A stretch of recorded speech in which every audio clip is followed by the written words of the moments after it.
I, Dr. Anup Kumar, Assistant Professor in Department of Pediatrics, GMC Betia. We will discuss today cyanotic congenital heart disease, how to approach it. Cyanotic defects are divided according to pulmonary blood flow. There is increased pulmonary blood flow or normal pulmonary blood flow. It is decided on X-ray. If there is increased pulmonary blood flow with left ventricular hypertrophy or biventricular hypertrophy, causes are ventricular septal defect, patent ductus arteriosus, endocardial cushion defect. Increased pulmonary blood flow with RVH, causes are atrial septal defect, often with right bundle branch block, partial anomalous pulmonary venous return, pulmonary veno-occlusive disease secondary to left right shunt lesions in Eisenmenger syndrome. Normal pulmonary blood flow with left ventricular hypertrophy, causes are aortic stenosis, aortic regurgitation, coarctation aorta, primary myocardial disease, mitral regurgitation. Normal pulmonary blood flow with right ventricular hypertrophy, causes are pulmonary stenosis, coarctation of aorta, and mitral stenosis. Initial evaluation for suspected congenital heart disease: systemic approach with three major components.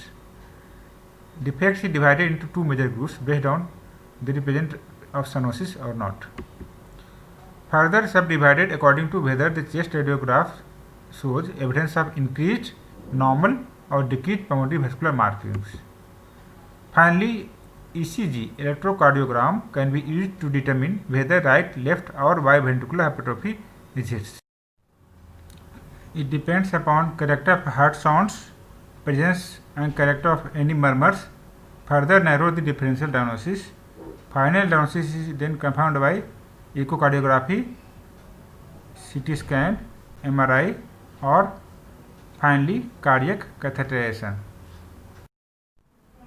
Classification depends upon how it is the volume overload or there is pressure overload. Then first one is the lesion producing volume overload. If there is left to right shunt caused by defects in septum or PDA, it leads to overload on right side of the heart and in pulmonary circulation. There is increased flow to the lung, causing pulmonary edema. There is gradually there is more overload on left ventricles. In AV valve regurgitation, there is backflow of the blood to ventricles. The gradually overload becomes overload.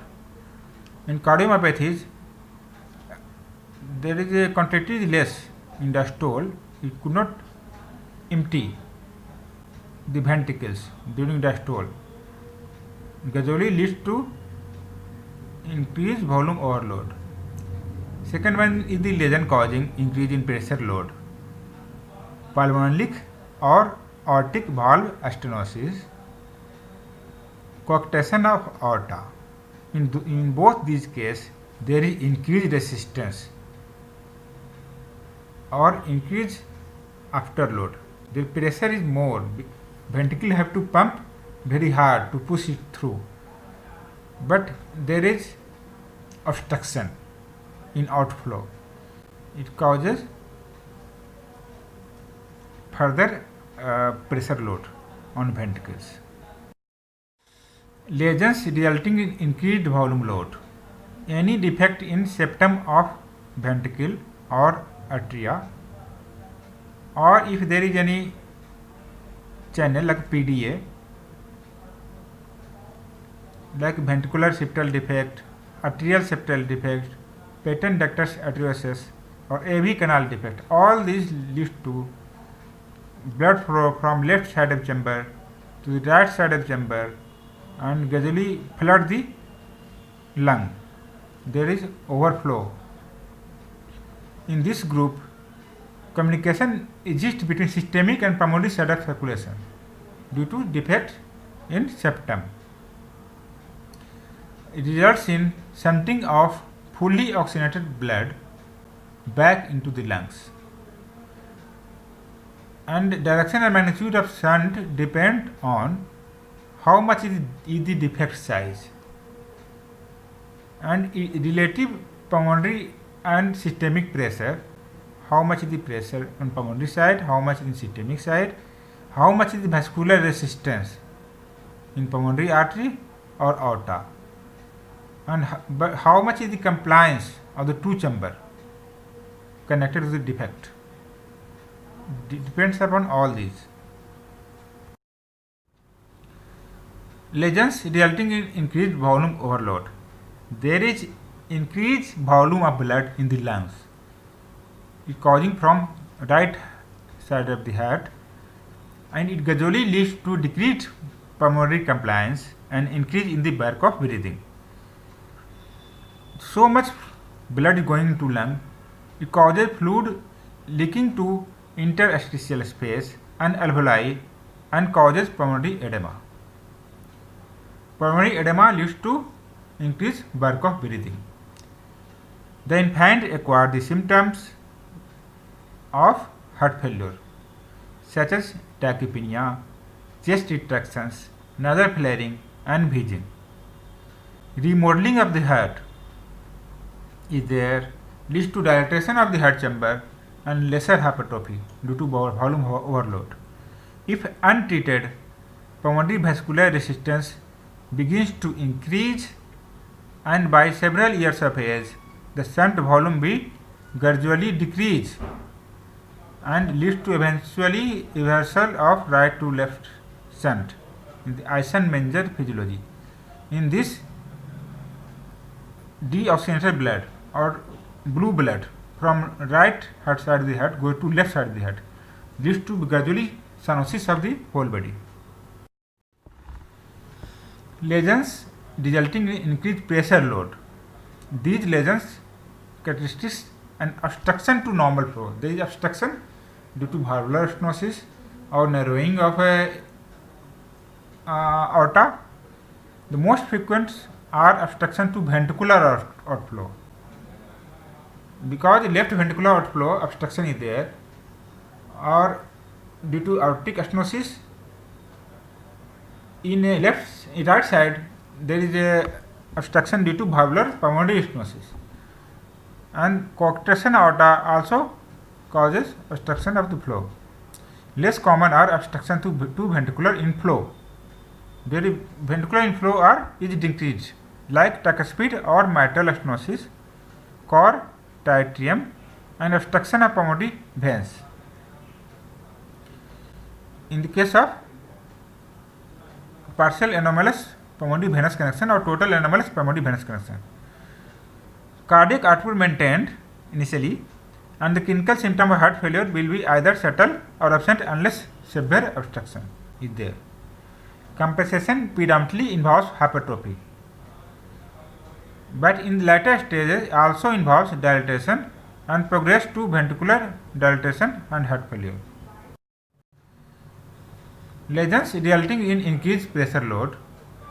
If severe outflow obstruction usually encountered in immediate newborn period, infant may become critically ill within several hours of birth. In severe pulmonary stenosis in the newborn period, critical pulmonary stenosis, because the deoxygenated blood, we have to get oxygenated blood in the lung. If there is critical pulmonary stenosis, blood cannot go into lung, results in signs of right-sided heart failure. There is hepatomegaly, peripheral edema, as well as cyanosis from right to left shunting across the foramen ovale. Because there is pressure on the right side is more than on left side of the heart. Severe aortic stenosis in the newborn period. Critical aortic stenosis is characterized by signs of left-sided heart failure, pulmonary edema, poor perfusion, and right side of the failure. Hepatomegaly, peripheral edema, and it may progress rapidly to total circulatory collapse. Lesions resulting in increased pressure load. In older children, severe pulmonary stenosis There is symptoms of right-sided heart failure, but no stenosis unless pathway persists for right to left shunting, like patent foramen ovale. If there is some defect is there, if it causes right to left shunting. If not there, only symptom of right-sided heart failure would be there. In coarctation of aorta in older children and adolescents, upper body hypertension and diminished pulses in lower extremities. In immediate newborn period, however, clinical penetration of coarctation may be delayed because of presence of patent ductus arteriosus. At birth, PDA is there, it causes shunting from pulmonary artery to aorta, and systemic circulation flow is maintained. In these patients, the open aortic end of ductus may serve as conduit for blood flow to partially bypass the obstruction. These infants then become symptomatic, often dramatically, when ductus finally closes, usually within first 2 months of life. VSD is the most common 25% of congenital heart disease. Defects may occur in any portion of the ventricular septum, but most are the membranous type. It occurs in upper part of the septum. It is membranous, around 70 to 90%, and others are outlet, infundibular or conal defects, 5 to 7% of all VSDs, inlet or AV canal defects. There is atrioventricular defect. This occurs in 5% to 8% of all VSDs. Trabecular muscular defects, 5% to 20% of all VSD. Defects vary in size, ranging from tiny defects without hemodynamic significance to large defects with accompanying congestive heart failure and pulmonary hypertension. The bundle of His is related to posterior-inferior quadrant of perimembranous defects and the supero-anterior quadrant of inlet muscular defects.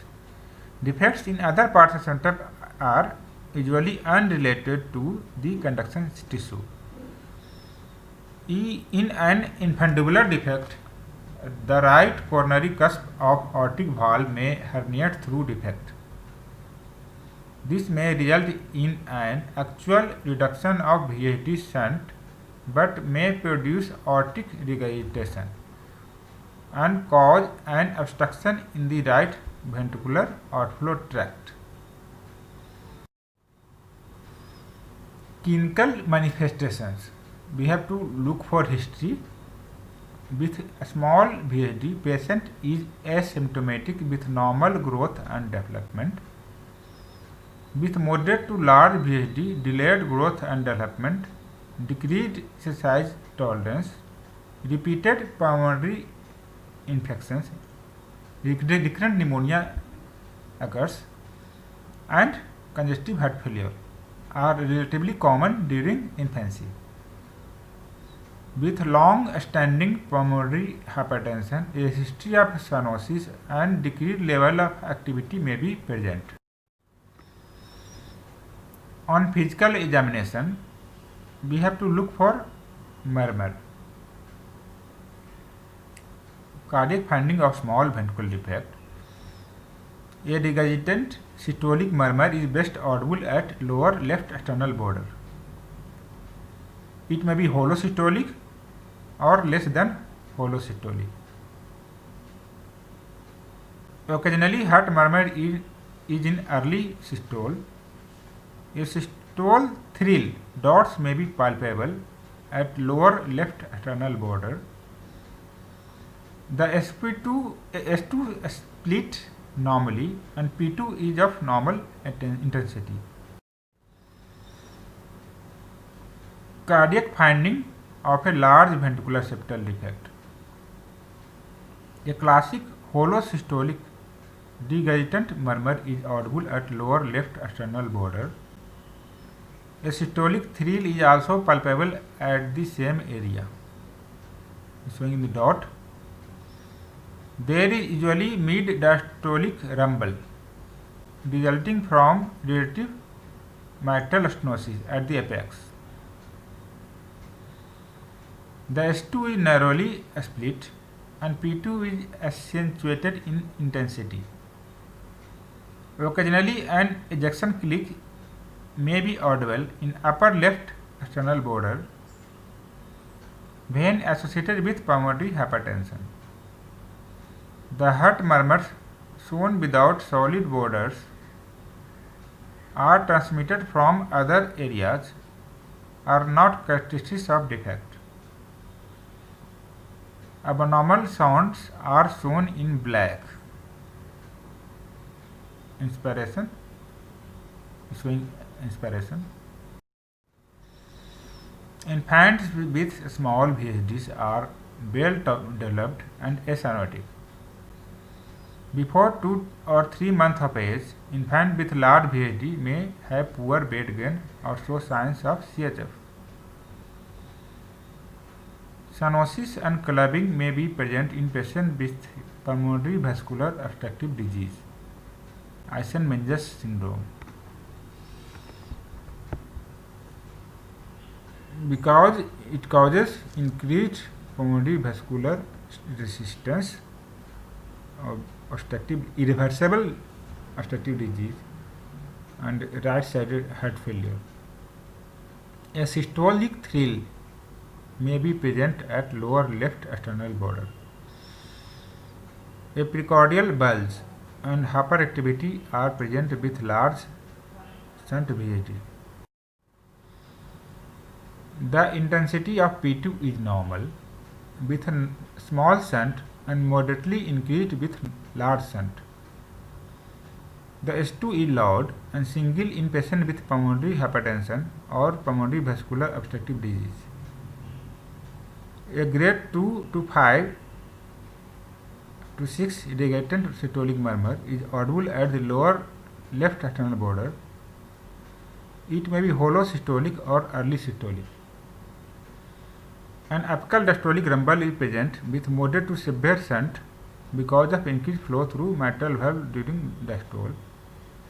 With infundibular VHD, a grade 1 to 3 by 6 early diastolic decrescendo murmur of aortic regurgitation may be audible. This murmur may be due to herniation of aortic cusp. Workup. First we have to do ECG. With a small VHD, ECG is normal. With moderate VHD, left ventricular hypertrophy, occasionally left atrial hypertrophy may be seen. With large defect, the ECG shows biventricular hypertrophy with or without left atrial hypertrophy. If pulmonary vascular obstructive disease develops, ECG shows RVH only. X-ray. In chest X-ray, cardiomegaly of varying degrees present, involves left atrium, left ventricle or sometimes right ventricle. Pulmonary vascular markings increases. Degree of cardiomegaly and increase in pulmonary vascular markings directly relate to magnitude of left to right shunt. In pulmonary vascular obstructive disease, the main pulmonary artery and hilar pulmonary arteries enlarge noticeably, but the peripheral lung fields are ischemic. Heart size is usually normal. Echocardiography, two-dimensional and Doppler echo studies can identify number, size and exact location of defect, estimate pulmonary arterial pressure by using modified Bernoulli equation, identify other associated defects, estimate the magnitude of the shunt. Natural history. A spontaneous closure in 30 to 40% patients with membranous VHD and muscular VHD during first 6 months of life. And it depends upon the size of the defect. It occurs more frequently with small defects. A small muscular VHD are more likely to close up to 80% than membranous VHD, up to 35%. These VHD do not become bigger with age, rather than they decrease in size.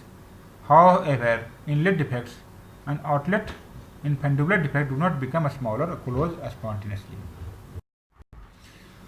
Congestive heart failure develops in infants with large VHDs, but usually not until 6 to 8 weeks of age.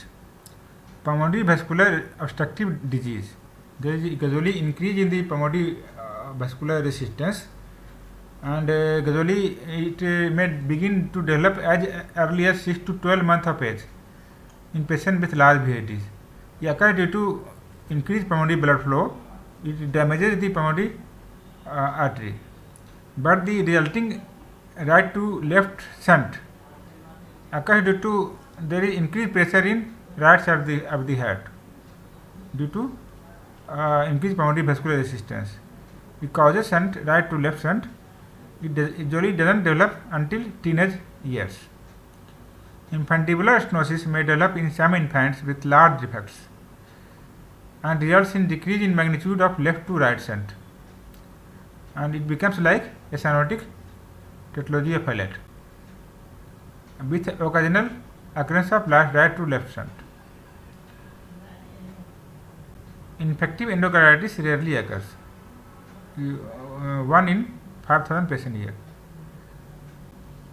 Infantibular stenosis is usually stenosis of the pulmonary valve. Management. Medical management. Treatment of CHF, if develops, is indicated with digoxins and diuretics for 2 to 4 months to see if growth failure can be improved. Addition of spironolactone may be helpful to minimize potassium loss. Concomitant use of afterload reducing agents, captopril, enalapril, has gained popularity. Angiotensin converting enzyme inhibitor may raise the serum potassium level, and spironolactone potassium supplementation should be discontinued. Frequent feeding of high calorie formulas by either nasogastric tube or oral feeding may help. Treatment of repeated chest infections. Anemia present should be corrected by oral iron therapy. No exercise restriction is required in the absence of pulmonary hypertension. Maintenance of good dental hygiene and antibiotic prophylaxis against infective endocarditis are important. Antibiotic prophylaxis should be given if any dental procedure or other procedure.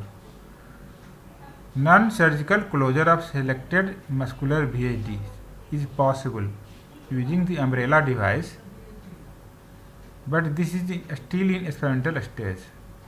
Careful assessment of development of pulmonary stenosis, pulmonary arterial hypertension, and aortic regurgitation is needed.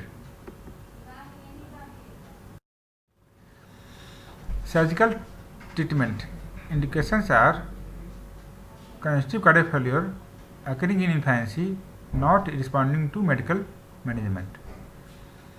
Large pulmonary flow, that is large left to right shunt, QP/QS ratio more than 2:1, associated pulmonary stenosis, pulmonary arterial hypertension, or aortic regurgitation. These are the indications for surgical treatment. Usually 4 to 6 months is the age that we have to do operation, surgical intervention treatment, surgical closure of VHD. If there is recurrent respiratory tract infection, is also indication for surgical closure of the defect. Severe pulmonary vascular disease, non-responsive to pulmonary vasodilator, is contraindication to closure of VHD. That's why we have to intervene early to prevent development of severe pulmonary vascular disease. In Indian scenario, there may be some delay, but we should not delay. We should intervene at around 6 months of age. Prognosis, results of primary surgical repair are excellent, and complications leading to long-term problems, residual ventricular shunts requiring reoperation or heart block requiring pacemaker are rare. Post-operative follow-up, OPD examination should be scheduled every 1 to 2 years. No activity restriction unless complications have resulted from surgery. Although it is rare these days, patients who have VHD and mild pulmonary hypertension and repair of VHD after 3 years of age should be checked for possible progressive pulmonary vascular disease. Bacterial endocarditis prophylaxis may be discontinued 6 months after surgery. If residual shunt is present, endocarditis prophylaxis should be continued indefinitely when indications arise. A patient with post-operative history of transient heart block with or without pacemaker therapy requires long-term follow-up. Thanks.